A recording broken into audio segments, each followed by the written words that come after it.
Hey everyone, I'm going to show you how you can connect your AirPods with your TCL Smart TV. So if you want to connect your AirPods, what you can do is on your TCL Smart TV, you can simply go to the top right corner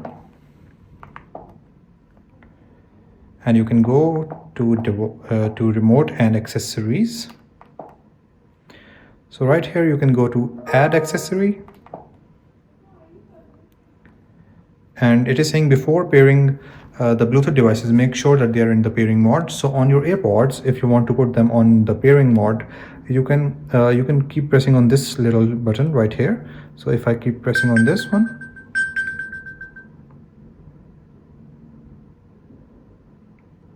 and this will put them in the pairing mode, and I can go to OK, and you can open your headphones as well while pressing the button.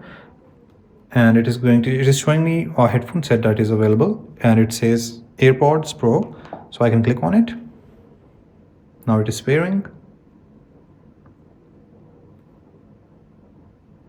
Now it shows me option to pair. I can click on pair, and it says said paired. So now my AirPods have been paired with my TCL Smart TV. As you can see right here, it is shows connected. So I hope this was helpful and this resolved your issue. Now I can listen to audio through my AirPods without any other further options. So thank you so much for watching. Have a great day.